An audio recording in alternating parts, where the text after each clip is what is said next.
حضور کے صدقے سے ہمیں ایمان ملا، عرفان ملا، اور حضور کے صدقے سے ہمیں عزت ملی، شہرت ملی۔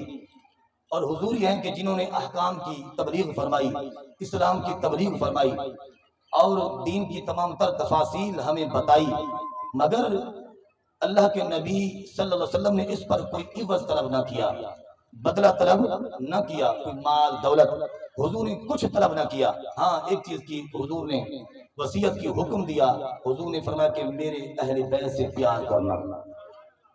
تو اب قرآن مجید کے اندر اللہ ارشاد فرماتا ہے قُلْ لَا أَسْأَلُكُمْ عَلَيْهِ أَجْرًا إِلَّا الْمَوَدَّةَ فِي الْقُرْبَى، فرما دیجئے اے محبوب صلی اللہ علیہ وسلم کہ جو میں نے تبلیغ کی ہے، احکام پہنچایا ہے تم تک، دین پہنچایا ہے تمہیں، جو کچھ تمہیں میرے صدقے سے ملا ہے اس پر میں تم سے کوئی اجر طلب نہیں کرتا، الا المودۃ فی القربى، مگر میرے قرابہ داروں سے، میرے اہل بیت سے تم نے پیار کرنا ہے۔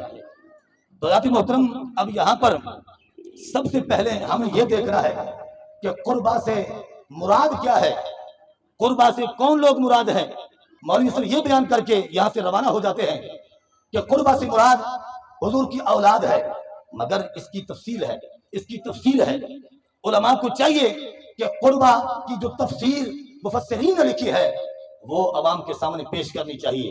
آئیے میں آپ کے سامنے وہ تفسیر پیش کرنا چاہتا ہوں، قربہ سے مراد کیا ہے۔ اب دیکھو، ایک قول یہ ہے کہ قربہ سے مراد حضرت علی رضی اللہ عنہ اور حضرت فاطمہ الزہرا رضی اللہ عنہا اور ان کے شہزادے حسنین کریمین، قربہ سے یہ مراد ہے۔ اور اسی بات کی تفسیر حضرت ابن عباس رضی اللہ عنہ سے روایت سے ملتی ہے۔ آپ روایت کرتے ہیں، آپ فرماتے ہیں کہ جس وقت یہ آیت پاک نازل ہوتی ہے، اللہ فرماتا ہے قُلْ لَا أَسْأَلُكُمْ عَلَيْهِ أَجْرًا إِلَّا الْمَوَدَّةَ فِي الْقُرْبَى، تو صحابہ کرام علیہم رضوان نے حضور کی بارگاہ میں آ کر عرض کیا تھا کہ یا رسول اللہ من قرابتك هؤلاء الذين وجبت علينا مودتهم، قال علي وفاطمة وابناهما، صحابہ نے یہ عرض کیا یا رسول اللہ صلی اللہ علیہ وسلم وہ کون سے قرابت دار ہیں کہ جن کی محبت امت پر لازم ہے، جن کی محبت امت پر فرض ہے، جن کی محبت کے بغیر گزارا نہیں، ایمان کامل نہیں ہوتا۔ یا رسول اللہ صلی اللہ علیہ وسلم وہ کون سے افراد ہیں، وہ کون سے رشتہ دار ہیں، وہ کون سے قرابت دار ہیں، وہ کون سے اہل بیت ہیں کہ جن کی محبت امت پر لازم ہے۔ تو تیرے اور میرے پیارے آقا صلی اللہ علیہ وسلم نے ارشاد فرمایا، کیا فرمایا؟ علی و فاطمہ وابناہما، فرمایا ایک تو مولا علی شیر خدا رضی اللہ عنہ ہے، دوسری میری لخت جگر سیدہ کائنات سلام اللہ علیہا ہیں، اور دوسرے فرمایا دو شہزادے، ان کی محبت امت پر فرض ہے، واجب ہے۔ اب پتہ چلا کہ اس قرآن پاک کی آیت کا مطلب یہ ہوگا کہ اے لوگوں، میں تم سے احکام کی تبلیغ پر جو کچھ میرے صدقے سے تمہیں ملا ہے میں کوئی اجر طلب نہیں کرتا، ہاں میری اہل بیت سے پیار کرنا، میری اولاد سے پیار کرنا، تو یہ اس کا قربہ کا مطلب ہے۔ اور دوسرا قول کیا ہے؟ فرمایا قربہ سے مراد آل عباس، آل عقیل، آل جعفر، اور آل عباس، آل علی، آل عقیل، آل جعفر، آل عباس قربہ سے مراد ہے۔ اور ایک قول یہ ہے کہ قربہ سے مراد حضور کے وہ رشتہ دار ہیں کہ جن پر صدقہ حرام ہے۔ گل سمجھ آ رہی کہ نہیں آ رہی؟ جن پر صدقہ حرام ہے وہ کون ہیں؟ بنی ہاشم، بنی مطلب، فرمایا یہ وہ حضور کے رشتہ دار ہیں کہ جن پر صدقہ حرام ہے۔ تو بہرحال یہ قربہ کی تفسیر ہے، اور حضور کی جو ازواج مطہرات ہیں وہ بھی اہل بیت میں داخل ہیں۔ اسی طرح پھر یہ مسئلہ بھی ذہن میں رکھیں، حضور کے اصحاب ہوں، حضور کی اولاد ہو، فرمایا کہ ان سے پیار کرنا دین کے فرائض میں سے ایک فرض ہے۔ فرمایا کہ ان سے محبت کرنا عین ایمان ہے۔ جس چیز کی نسبت میرے مصطفیٰ سے ہو گئی، ہر اس چیز کا ادب امت پر لازم ہوتا چلا گیا۔ آپ دیکھیں یہ ہمارے، اب یہاں پر یہ بات سمجھنے والی ہے، یعنی ویسے تو یہ محسوس ہوتا ہے کہ اگر ہم اہل بیت سے پیار کریں تو حضور نے جو ہمیں دین دیا ہے اس کا بدلہ پورا ہو جائے گا، الا المودۃ فی القربى، مگر تم میرے اہل بیت سے پیار کرنا۔ ظاہری طور پر تو یہ معلوم ہوتا ہے کہ حضور نے جو کچھ خدمت دین کی ہے اس کا بدلہ یہ ہے کہ حضور کی آل سے پیار کیا جائے. تو یہ بدلہ نہیں ہے. یاد رکھیں حضور کی خدمت دین کا کوئی قیامت تک بدلہ نہیں دے سکتا. یہ اہل بیت سے پیار کرنا یہ حضور کی خدمت دین کا بدلہ نہیں بلکہ کیا ہے ہمارے ایمان کے لیے حضور کی آل سے پیار کرنا یہ ہمارے ایمان کے لیے حفاظت کا ذریعہ ہے کہ ان سے پیار کرنے سے ہمارے ایمان محفوظ ہو جاتے ہیں. ہمارے ایمان محفوظ ہو جاتے ہیں اور پھر یہ ہمارے ایمان کا تقاضا ہے. حدیث پاک میں آتا ہے اللہ کے نبی علیہ السلام نے کیا خوب فرمایا. فرمایا احب اللہ, توجہ میں رکھیں, احب اللہ لما یغزوکم من نعمہ, اللہ سے پیار کرو لوگو, اللہ سے پیار کرو. کیوں؟ اس لیے کہ وہ اللہ تمہیں کھلاتا بھی ہے, وہ اللہ تمہیں پلاتا بھی ہے. ویسے تو رب سے محبت کے تقاضے بہت ہیں. وہ اللہ جس نے ہمیں رہنے کے لیے مکان دیا, وہ اللہ جس نے ہمیں پہننے کے لیے اچھا لباس دیا, وہ اللہ جس نے ہمیں کھانے میں اچھی اچھی نعمتیں دی. فرمایا محبت کے بے شمار اسباب ہیں, مگر حدیث پاک میں آتا ہے کم از کم مومن کو آغاز محبت میں یہ دیکھنا چاہیے وہ رب جو کھلاتا بھی ہے جو پلاتا بھی ہے, فرمایا کہ اس کی یہ شان ہے کہ اس سے پیار کیا جائے. اور پھر میرے آقا صلی اللہ علیہ وسلم فرمایا کہ احبونی لحب اللہ, لوگوں مجھ سے بھی پیار کرو اس لیے کہ میں اللہ کا محبوب ہوں.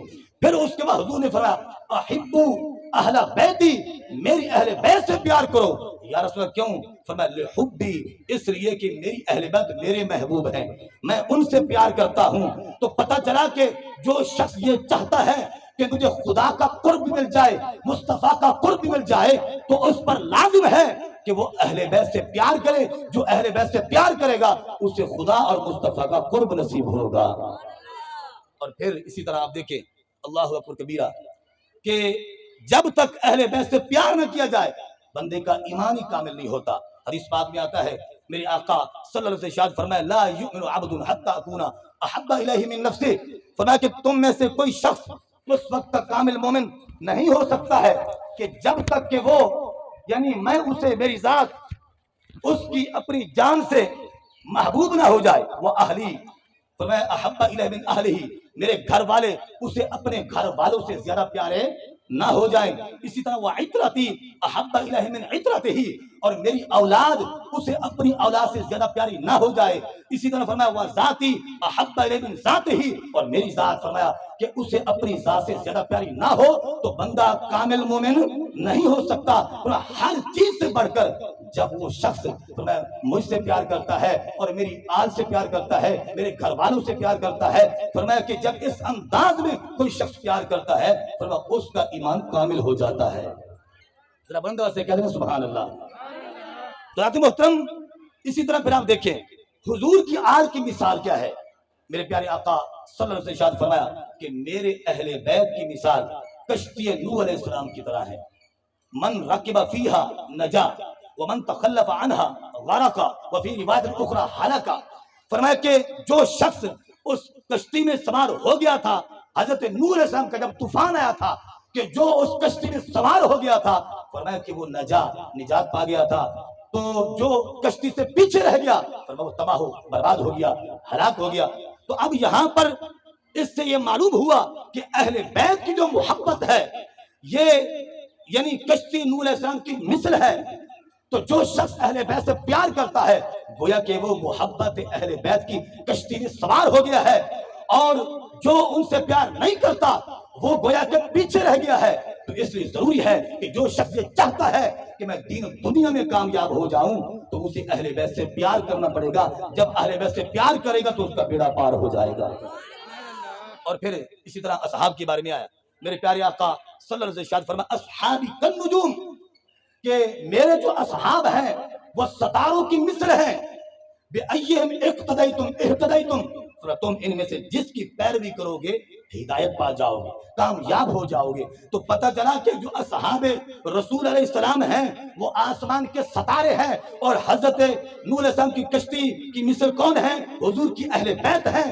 فرمایا کہ دریا عبور کرنے کے لیے دونوں چیزوں کی ضرورت ہوتی ہے, ایک تو کشتی کی ضرورت ہوتی ہے اور دوسرا آسمان کے ستاروں کی روشنی کی ضرورت ہوتی ہے. جب یہ دونوں چیزیں ہوتی ہیں روشنی بھی ضروری ہے تاکہ اگلا کنارہ نظر آئے، اور کشتی بھی ضروری ہے تاکہ دریا عبور ہو جائے۔ جو شخص یہ چاہتا ہے کہ میں کامیاب ہو جاؤں، ایک تو محبت اہل بیت کی کشتی میں سوار ہونا پڑے گا، اور دوسرے جو اصحاب نبی علیہ السلام ہیں جو آسمان کے ستاروں کی مانند ہیں، ان سے روشنی حاصل کرنا ہوگی، تو وہ شخص پھر دریا عبور کر کے جنت کا مستحق بن جائے گا۔ اللہ اکبر، بلند آواز سے، بلند آواز سے، یا رسول اللہ، زندہ باد۔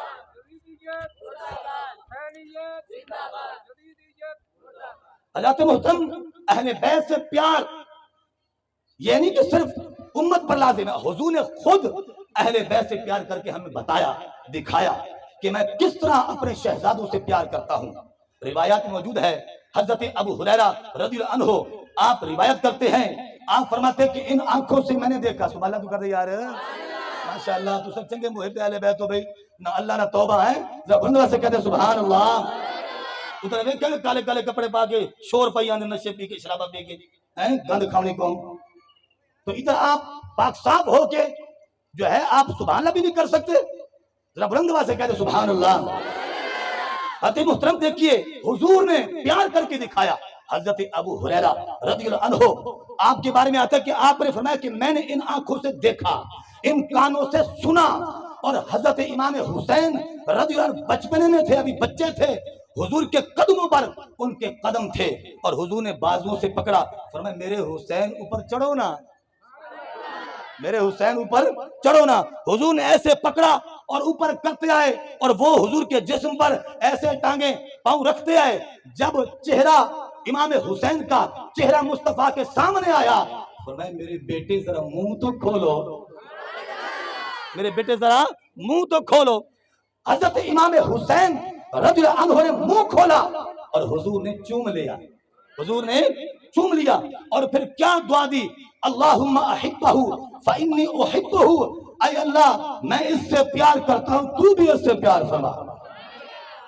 اور حضرت امام حسن وہ ہیں، آج کچھ لوگ جو ہے صرف یا حسن یا حسین، پتہ نہیں واہ حسین کرتے کیا کرتے ہیں، ہائے حسین کرتے ہیں، معاذ اللہ، امام حسن کا نام تک نہیں لیتے، امام حسن کا ذکر خیر تک نہیں کرتے، صرف امام حسین کا ذکر کرتے ہیں، امام حسن کا نہیں کرتے۔ امام حسن رضی اللہ عنہ وہ بھی حضور کے جو ہے شہزادے ہیں، حضور کے بیٹے نواسہ رسول ہیں۔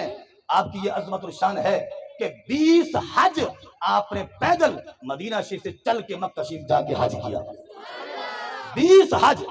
اور حضرت امام حسین رضی اللہ عنہ کی یہ شان ہے کہ آپ نے پیدل چل کر 25 حج کیے، کتنے؟ 25 حج پیدل کیے۔ اس انداز کے وہ متقی پرہیزگار لوگ تھے، تو اس لیے ضروری ہے ان سے پیار کیا جائے، ان سے محبت کی جائے۔ اور آج کچھ لوگ ان کی محبت کا انداز یہ ہوتا ہے معاذ اللہ کہ وہ کالا لباس پہن کر، جو کہ مکروہ ہے، شریعت میں ناجائز ہے، جس کے بارے میں یہ آیا ہے کہ کالا لباس نہیں پہننا چاہیے، معذرت کے ساتھ جنہوں نے پہنا ہوا ہے وہ بھی ہمارے بھائی ہیں، ہمارے بچے ہیں، ہمارے بزرگ ہیں۔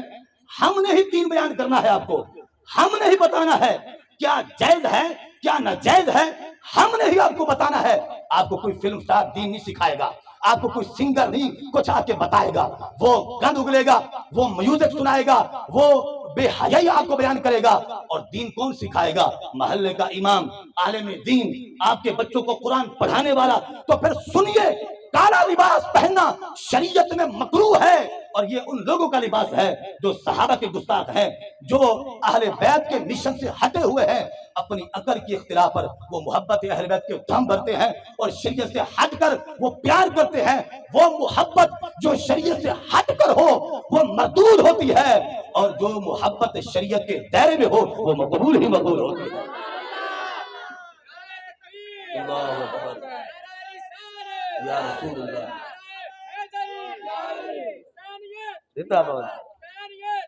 حضرت محترم، چہرے پیٹنے والے لوگ یاد رکھیں یہ جہنم کا ایندھن بننے والے ہیں، چہرے پیٹنے والے، گرے بادشاہ کرنے والے، اور عورتوں کو معاذ اللہ بے پردہ سڑکوں پر نچانے والے، اور طرح طرح کی چھریاں جسم پر مارنے والے، دنیا میں بھی عذاب جھیل رہے ہیں، قبر حشر میں بھی ان کو عذاب ہونے والا ہے۔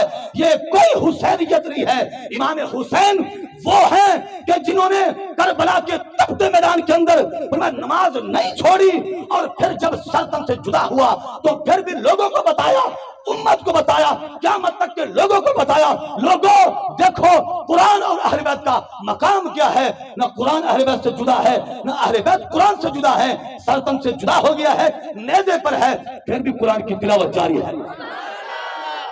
اللہ اکبر۔ یہ کیا محبت ہے جو یہ لوگ پیش کر رہے ہیں؟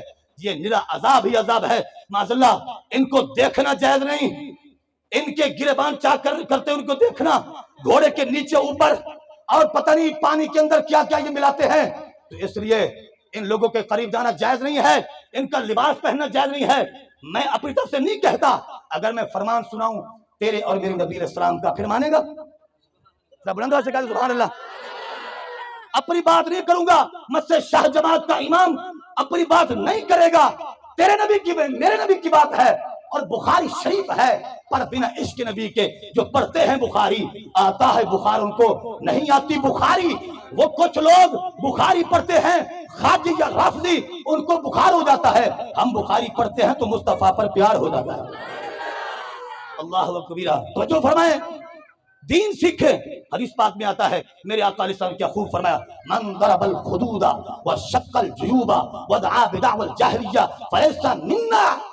وہ شخص جو اپنے چہرے کو پیٹے، اپنے چہرے کو پیٹے، وشق الجیوب جو گریبان چاک کرے، ودعا بدعوى الجاہلیہ اور جو زمانہ جاہلیت کے رسم و رواج کو اپنائے، فرمایا حضور نے کیا فرمایا، فلیس منا، وہ ہم میں سے نہیں ہے۔ تو چہرہ پیٹنے والوں سے حضور ناراض ہیں، بیزار ہیں، اور گریبان چاک کرنے والوں سے حضور ناراض ہیں، بیزار ہیں، اور خوش کن سے ہیں؟ جو پاک صاف ہو کر باوضو ہو کر پاکوں کا ذکر کر رہے ہیں، پاکوں کا ذکر کر رہے ہیں، ان سے حضور خوش ہیں۔ اللہ اکبر کبیرہ۔ آپ دیکھیں یہ چہرہ پیٹنا، تو جو جواب آپ نے دینا ہے، چہرہ پیٹنا یہ صبر ہے کہ بے صبری ہے؟ بولیے یار۔ اور گریبان چاک کرنا یہ صبر ہے کہ بے صبری ہے؟ تو امام حسین نے بے صبری کی کربلا کے میدان کے اندر، امام حسین نے بے صبری کی؟ ہرگز نہیں۔ چہرہ پیٹنا، گریبان چاک کرنا، یہ تو بے صبری کی دلیل ہے۔ میرا حسین وہ صبر کا بادشاہ ہے، میرا حسین وہ ہے کہ جس نے جو دکھتی کربلا کی ریت پر، جو دکھتی ریت پر سویا، وہ حسین جو جوان بیٹے کی میت پر نہ رویا، وہ حسین جس نے سب کچھ کھو کے کچھ نہ کھویا، وہ حسین جس نے اپنے خون سے دنیا کو دھویا، وہ حسین جس نے اپنے خون سے دنیا کو دھویا، وہ حسین، وہ صبر کا شہنشاہ، وہ صبر کا امام، شاہ سوار۔ صبر ہی تو معیار تھا پہچان کا کہ اہل حق کون ہیں اور اہل باطل کون ہیں۔ یزید بھی کلمہ گو تھا، اس کا لشکر بھی کلمہ گو تھا، ابن سعد وہ بھی کلمہ گو تھا، ابن زیاد وہ بھی کلمہ گو تھا۔ ایک طرف یزیدیوں کا کیمپ ہے، 22,000 کا لشکر ہے، اور ادھر اہل بیت کے افراد گنے چنے، فرمایا کہ 82 دی، تقریباً 82 کی تعداد میں اہل بیت کے افراد ہیں۔ فرمایا ادھر بھی اذان ہوتی ہے، ادھر بھی اذان ہوتی ہے، ادھر بھی تکبیر ہوتی ہے، ادھر بھی تکبیر ہوتی ہے، ادھر بھی فرمایا کہ قرآن کی تلاوت ہے، ادھر بھی قرآن کی تلاوت ہے۔ بھائی پتہ کیسے چلے گا کہ حق پر کون ہے؟ تو قرآن نے فیصلہ کر دیا۔ فرمایا دیکھو ان دونوں کیمپوں میں سے جس کیمپ میں تمہیں صبر نظر آئے گا وہی حق پر ہوگا۔ اللہ اکبر۔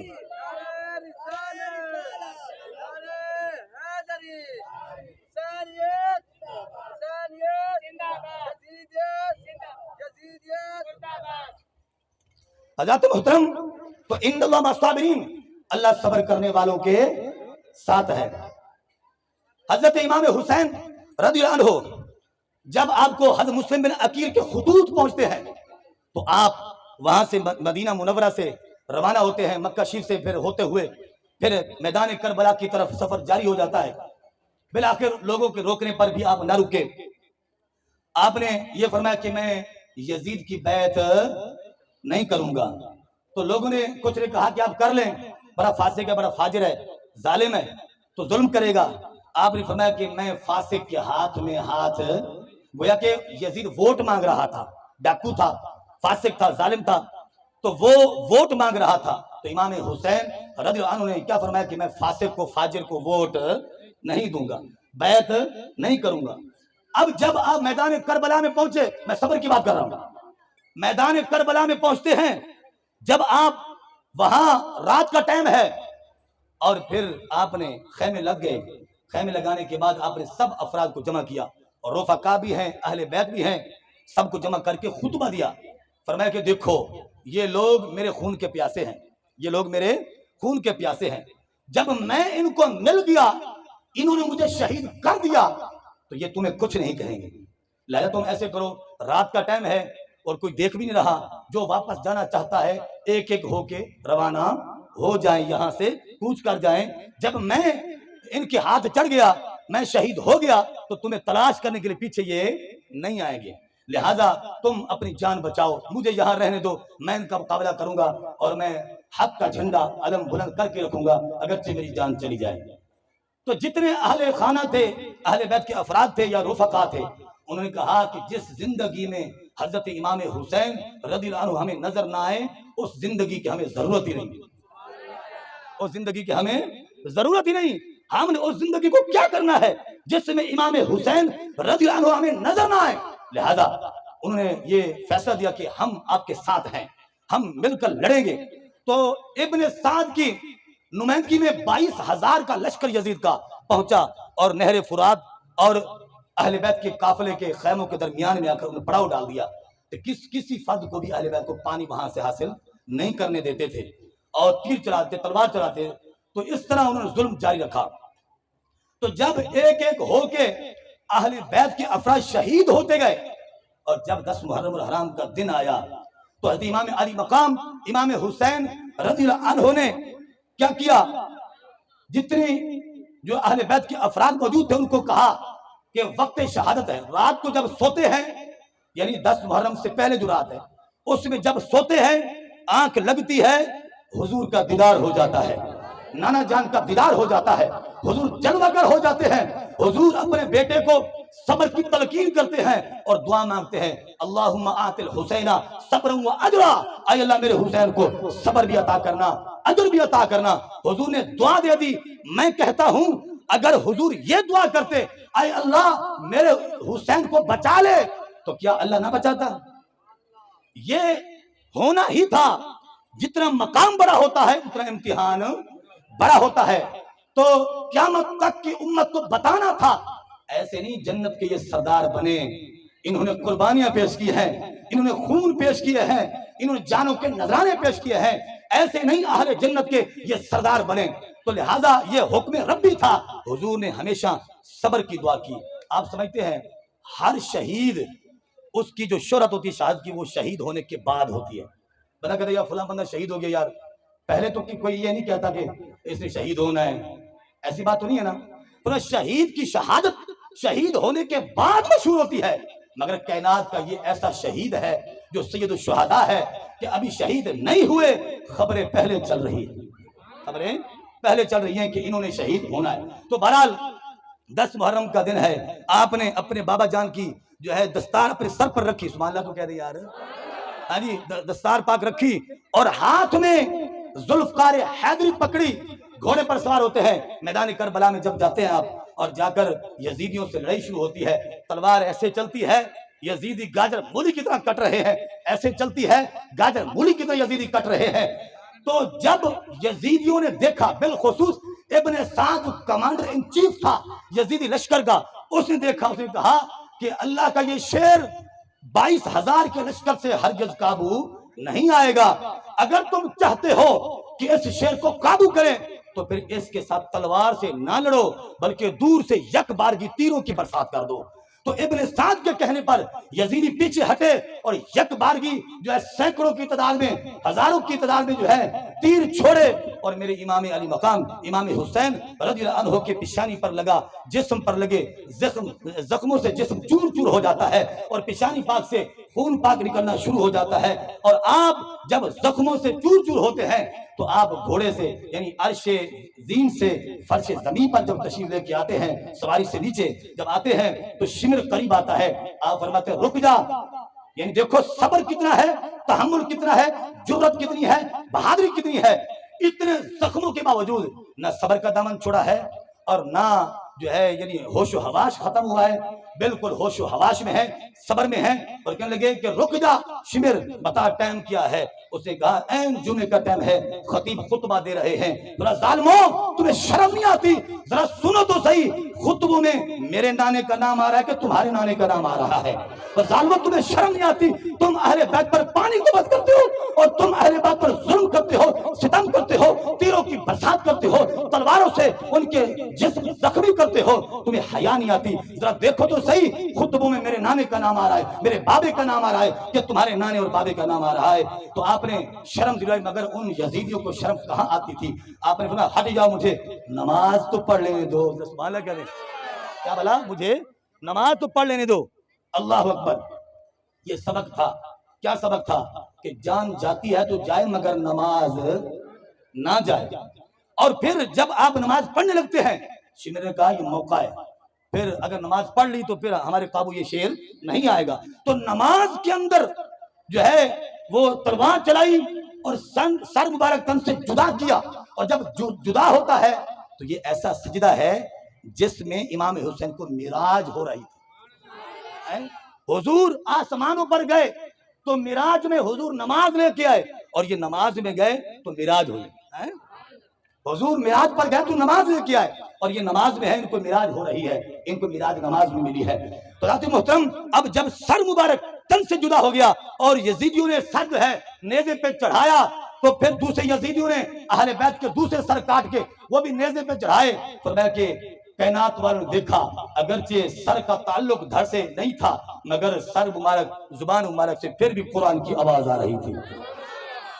اور پھر جب سر لے کر وہ جا رہے تھے، اللہ اکبر کے نعرے لگا رہے یزیدی، وہ ظالم، وہ فاسق لوگ، اور دیگر جو ہے یعنی یہ یزید سے کفر بھی ثابت ہے کہ معاذ اللہ وہ ماؤں سے نکاح کو جائز کرا دیتا تھا، وہ شرابی تھا، زانی تھا معاذ اللہ، اس انداز کا وہ خبیث تھا۔ وہ خبیث ہے کہ جس نے ریاض الجنہ میں اپنے لشکر سے معاذ اللہ گھوڑوں سے پیشاب کروایا معاذ اللہ، اور گھوڑوں کی لیدیں وہاں پر کروائی معاذ اللہ۔ تو مدینہ شریف کے تقدس کو یزید نے پامال کروایا، اتنا ظلم و ستم ہوا کہ وہاں سے صحابہ آگے پیچھے ہو گئے۔ تو مسجد نبی شریف میں 3 دن تک نہ اذان ہوئی، نہ تکبیر ہوئی، نہ جماعت ہوئی۔ ایک نبینا صحابی تھے، وہ صفوں میں چھپ گئے، جب اس کا لشکر آیا نا ظلم کرنے کے لیے، صفوں میں چھپ گئے۔ وہ کہتے ہیں جب لشکر چلا گیا تو میں ادھر ہی تھا صفوں میں، تو جب نماز کا ٹائم ہوتا تھا تو روضہ پاک سے اذان کی آواز آتی تھی، روضہ پاک سے اذان کی آواز آتی تھی۔ اللہ اکبر۔ تو اتنا بڑا ظالم یزید، اور پھر یزید کو آج کچھ لوگ امیر المومنین کہتے ہیں، اور کچھ کہتے ہیں وہ شہزادہ تھا، کچھ کیا بکواس کرتے ہیں، تو کچھ کیا بکواس کرتے ہیں۔ میں کہتا ہوں شہزادے تو امام حسین تھے، یزید تو پلید تھا، وہ باطل پرست تھا، میرا امام حق پرست تھا، وہ حدود اللہ کو پامال کرنے والا تھا، اور یہ حدود اللہ کے پابند تھے۔ فرمایا کہ امام حسین رضی اللہ عنہ سے بغاوت کرنے والے اور یزید کو امیر المومنین کہنے والے، آج میں ان کو یہ کہنا چاہتا ہوں، یاد رکھو تمہاری ہمدردیاں یزید کے ساتھ ہیں، اس کے لشکر کے ساتھ ہیں، مگر ہماری ہمدردیاں امام حسین کے ساتھ ہیں، اور امام حسین کے افراد احباب کے ساتھ ہیں۔ اور یاد رکھو یہ دعا دے رہا ہوں کہ یا اللہ جو یزید کو امیر المومنین کہتے ہیں، قیامت میں ان کا حشر یزید کے ساتھ کر دینا۔ ہم تو امام حسین کے حامی ہیں، ہمارا حشر امام حسین کے ساتھ کر دینا۔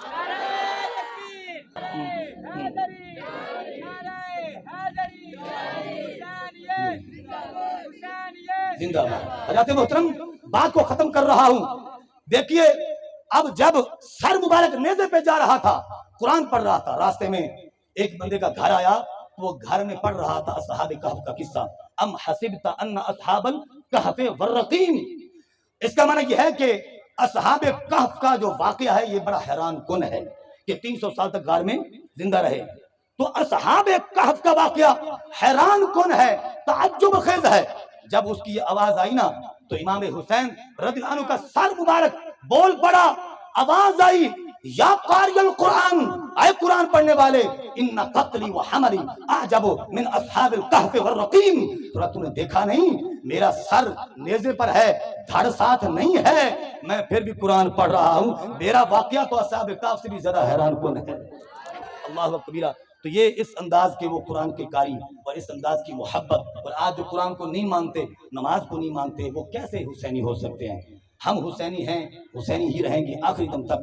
تو میں عرض کرتا ہوں، دیکھیے امام حسین رضی اللہ عنہ نے قربانیاں پیش کی، پھر جا کے اتنا مقام اور یہ مرتبہ اور دنیا نے مانا. یوں ہی نہیں جہاں میں چرچا حسین کا، یوں ہی نہیں جہاں میں چرچا حسین کا، کچھ دیکھ کے ہوا ہے زمانہ حسین کا. سر دے کے دو جہاں کی حکومت خرید لی، مہنگا پڑا یزید کو سودا حسین کا. قتل حسین اصل میں مرگ یزید ہے. بڑے بڑے خطیب پڑھتے ہیں قتل حسین اصل میں مر گئے، مر گئے. ادب کر دو یزید، مر گئے. کتا مر رہے کہ مر گئے؟ یعنی بول اتنا بھی پتا نہیں کہ مرگ کا معنی موت ہوتا ہے، مر گئے. بڑے بڑے ترنم والے خطیب ماشاءاللہ ہیں، کیا بات ہے. تو جب علمی لیول یہ ہوگا تو پھر جہالت بکھیرنی ہے. تو قتل حسین اصل میں مرگے نہیں، مرگے یزید ہے.